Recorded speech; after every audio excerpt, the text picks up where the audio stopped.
ก็เป็นปืนบีบีกันนะครับที่ลูกค้าให้มาเปลี่ยนจากระบบไฟฟ้าเป็นระบบ PCB นะครับเป็นระบบถังอัดอากาศนะครับ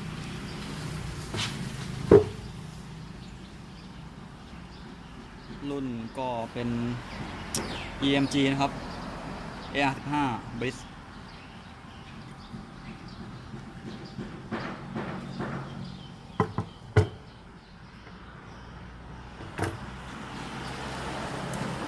เราจะมาทดสอบระบบอัดอากาศ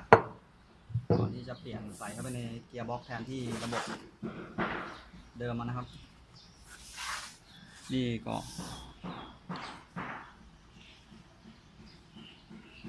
เป็นชุดอัดอากาศของ Redline Airsoft นะครับ N7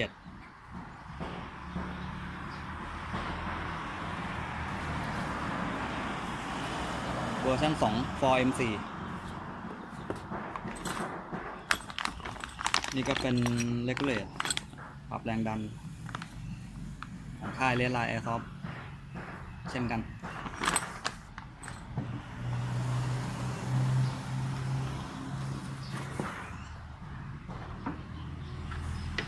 นี่ก็เป็นชุดกระบอกสูบครับติดตั้งแทนกระบอกสูบเดิม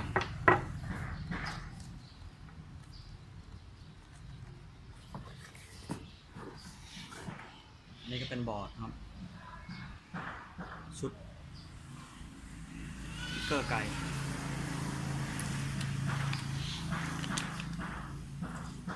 แบตลิโพ2 เซลล์800 มิลลิแอมป์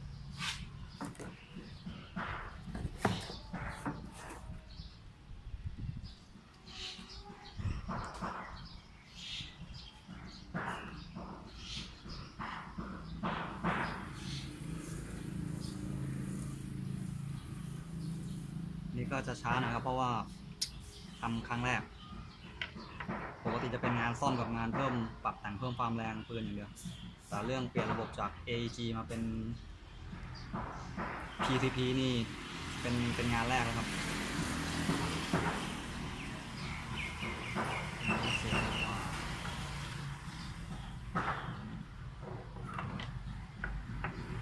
ไอตัวกระบอกสูบนี่ก็จะรับอากาศเข้ามาแล้วก็คุมการจ่ายลมด้วยโซลินอยด์นะครับ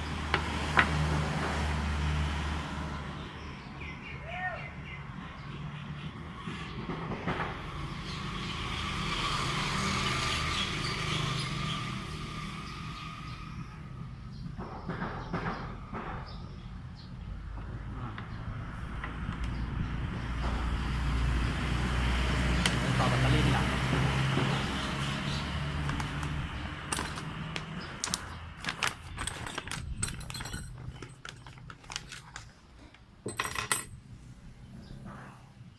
เป็น Regulate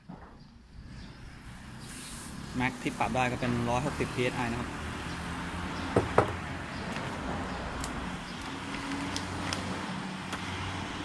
หน่วย psi ก็คือปอนด์ต่อตารางนิ้วส่วนตัวถังนี่ก็นี่ครับตามสเปคผ่านการเทสเพรสเชอร์ที่50 MPa 50 เมกะปาสกาลก็50 เมกะปาสกาลก็คือประมาณ 7,200 นะครับ 7,200 psi ซึ่งแรงดันที่เราใช้อยู่ปกติก็อันนี้มันเป็นคูณ 1,000 นะจากเกจวัดก็อยู่ประมาณ 3,000 psi ก็เหลือครับเหลือเฟือ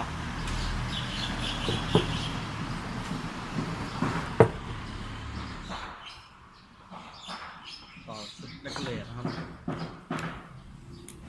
เข้ากระบอกสูบตรงด้านนี้ก็เข้าแทง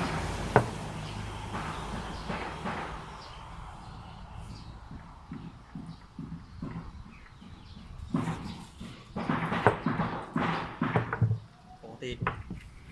เราจะใช้สายยาวตัวนี้ต่อนะครับเพราะว่าจากแทงมาที่ปืนมันเป็นระยะห่างพอสมควร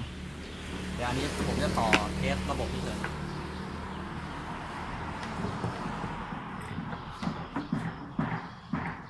ลมจากแทงปรับแรงดันผ่านเรกูเลตให้ ให้เหมาะสมกับสนามที่ให้ใช้เล่นครับก็อยู่ประมาณ400 ฟุตต่อวินาทีนะครับความเร็วลูกกระสุน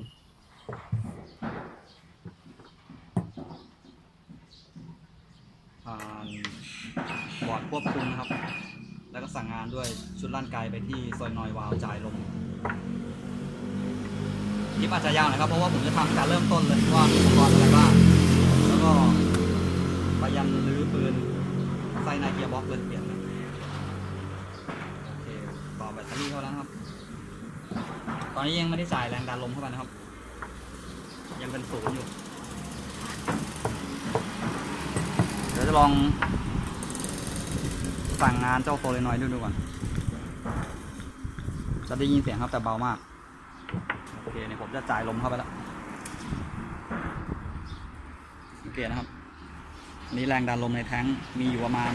เกือบ 3,000 psi นี่หมุนเข้าทางด้านนี้ครับจะกดวาล์ว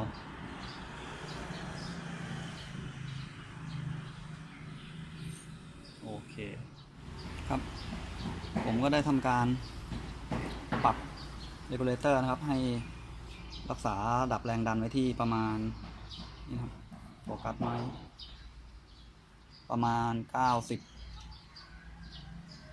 ปอนด์นะครับต่อตารางนิ้วเดี๋ยวจะลองยิงดู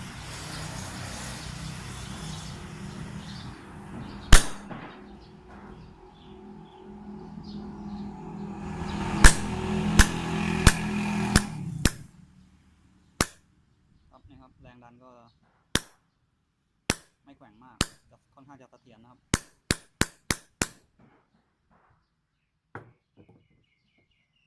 ส่วนตัวนี้ก็จะเป็นโหมดฟูลออโต้นะครับก็จะโดนกดโดย selector page เวลาประกอบอยู่ในชุดเกียร์บ็อกซ์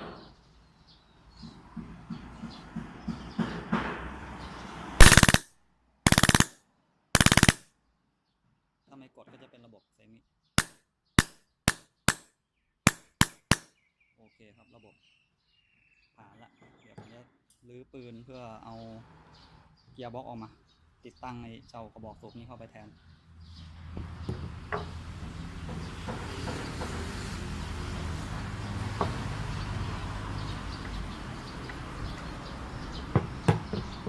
ปิดวาล์วครับปิดวาล์วแรงดันแล้วก็ยิงเดนทิ้งลมทิ้ง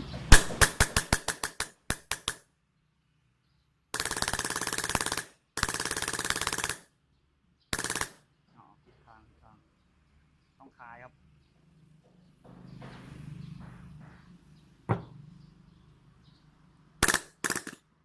โอเค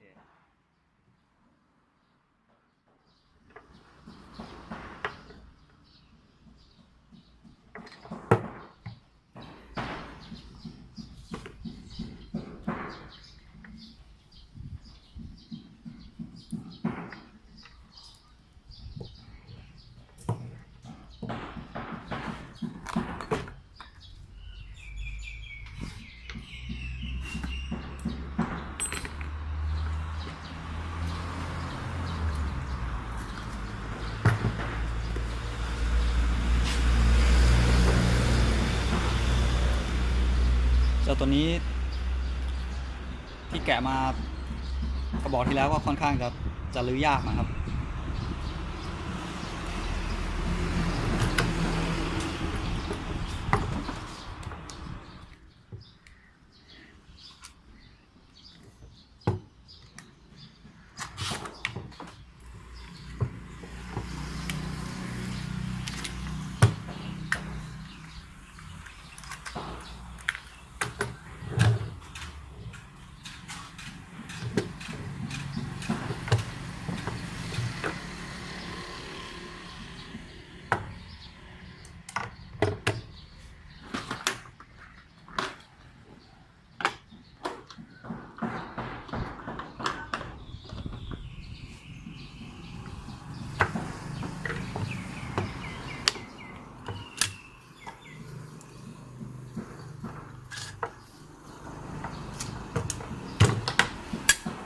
ชุดท่อในอันนี้เปลี่ยนมาแล้วครับไม่ใช่ ชุดฮอปอัพสแตนดาร์ดที่ติดมากับปืนนะครับท่อก็เป็นท่อรีดไม่ใช่ท่อที่มากับปืนเหมือนกัน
คลิปมือตัวนี้จะมียึดไว้4ตัวหรอ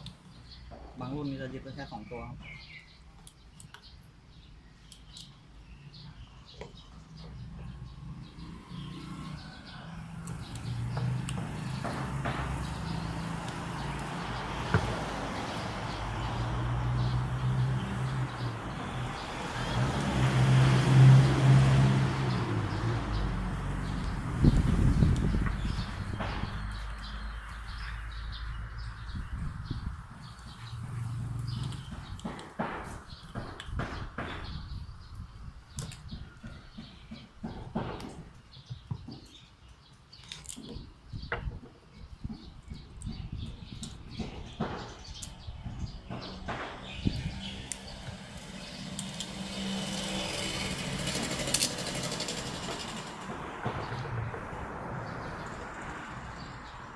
ตัวแกนท้ายรุ่นนี้ก็จะไม่มีน็อตขันนะครับเหมือน M4 ไฟฟ้าตัวอื่น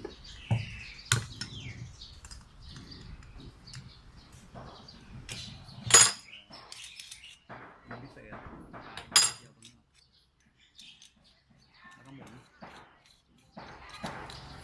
เกลียวจะขันเข้ากับตัวบอดี้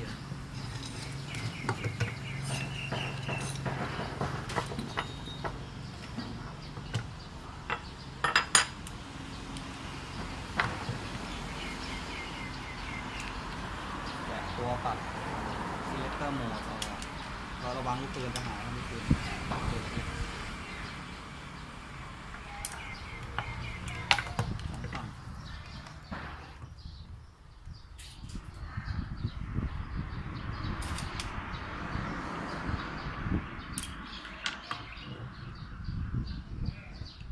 สลัก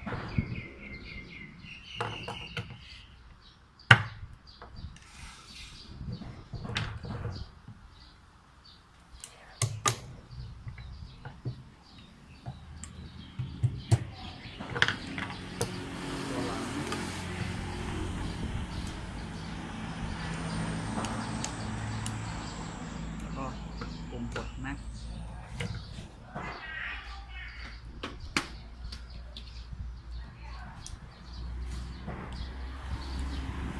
ตัวนี้จะปลดได้2 ฝั่งเนาะ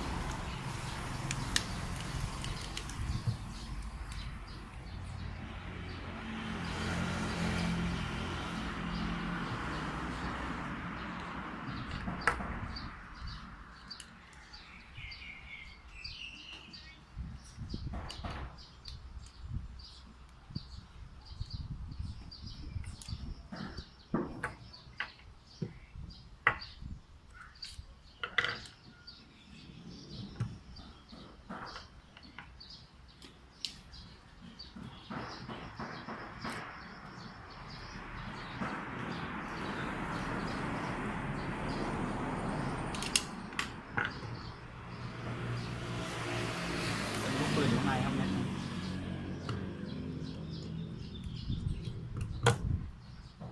วางหาย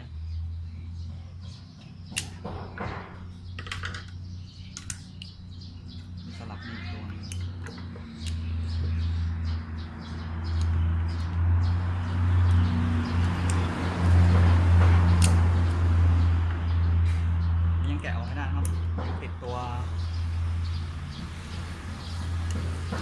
างสไลด์จะแกะยากหน่อยใครที่ใช้รุ่นนี้อยู่ครับนี่ครับต้องกล้องเห็นไหมมันจะมีหมุดเล็กๆครับอยู่ในร่องนะเราต้องหาแหลมเขี่ยแล้วแงะมันออกมาทั้งสองฝั่งเลย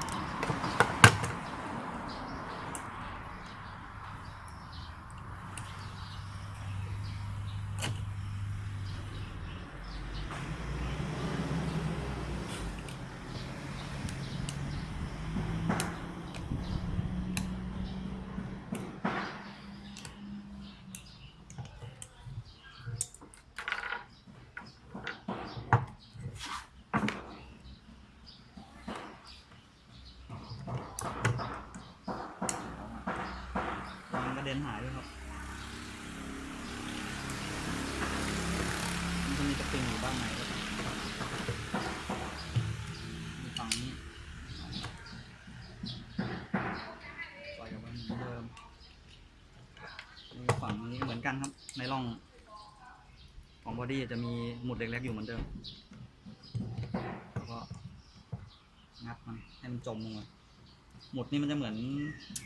หมุดในสายนาฬิกา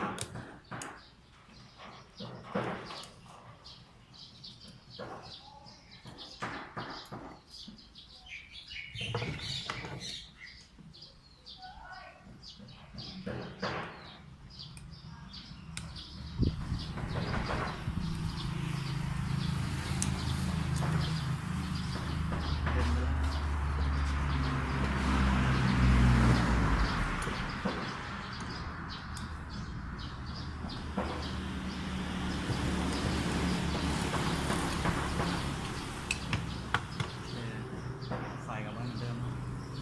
นี่ครับหมุดในที่เราต้องกดให้มันจมเวลาถอด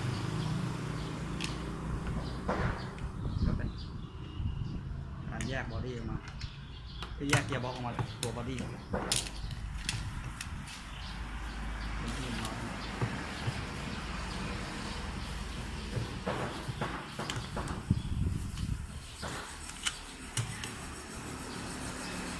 ค่อยๆขยับมัน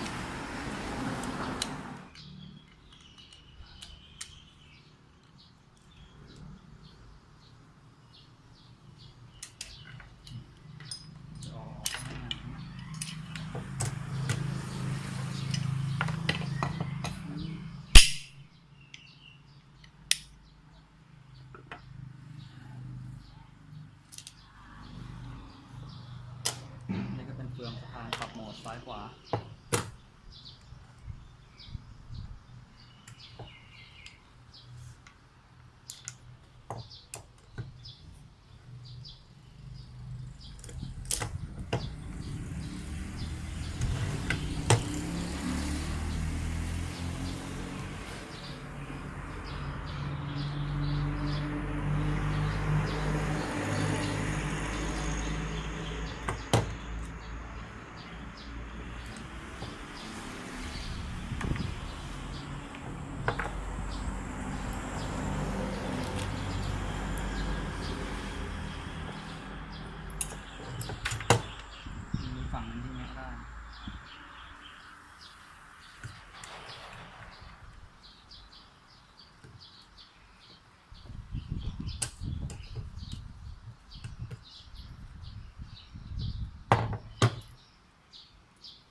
ำการรื้อเกียร์บ็อกซ์ข้างในนะครับ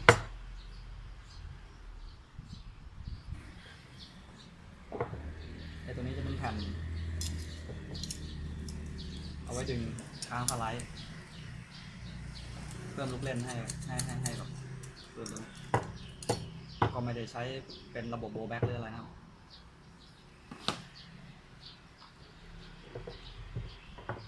ตัวนี้ก็แกะเปลี่ยนสปริงได้เลยไม่ต้องเปิดเกียร์บ็อกซ์ครับจากน็อตด้านท้ายเล็งให้มันตรงร่อง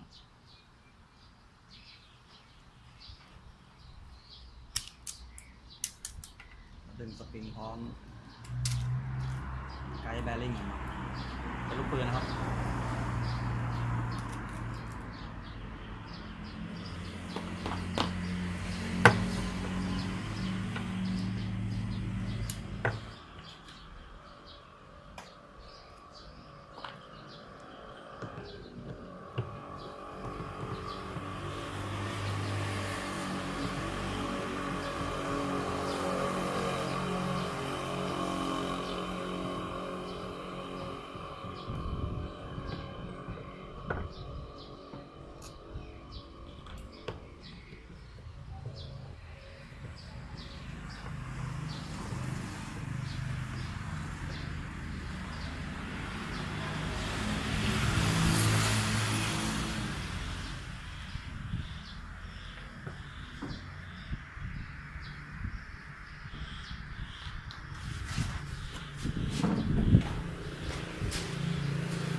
เกียร์บ็อกซ์ตัวนี้ก็จะมาด้วย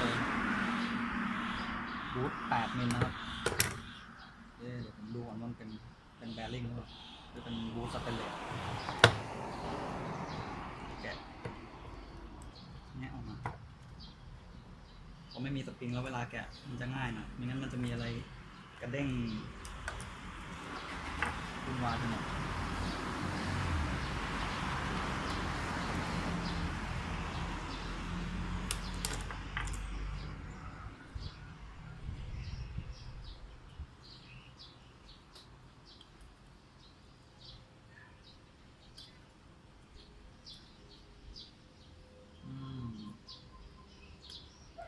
คล้ายๆเป็นแบริ่งมาอีกแล้วครับหรือเปล่าหรือเป็นบูทของมา2 ชั้นแล้วมันแฝงงอกแงงดูแล้ว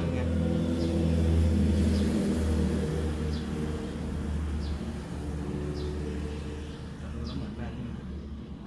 อย่าเพิ่งไปสนใจมันเพราะไม่ได้ใช้แล้ว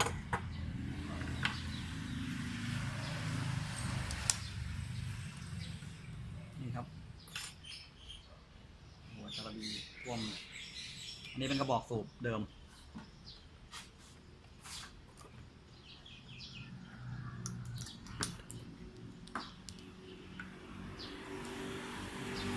ส่วนอันนี้เป็นกระบอกสูบตัวใหม่ที่จะมาเปลี่ยนแทนกระบอกสูบลมแรงดันสูง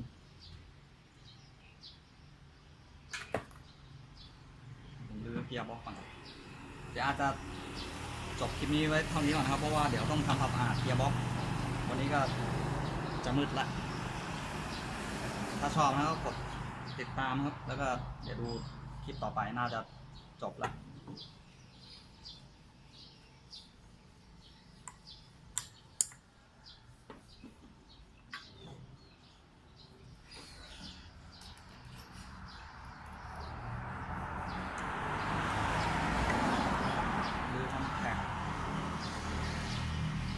ไม่รู้ว่าใช้กายตัวเดิม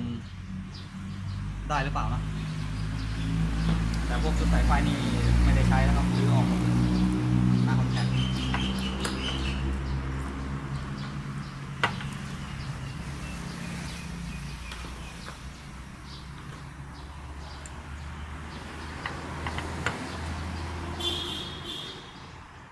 โอเคขอบคุณที่รับชมครับเดี๋ยวคอยติดตามดูในคลิปต่อไปว่าตอนเสร็จแล้วมันจะเป็นยังไงยิงดีไหมอ๋อ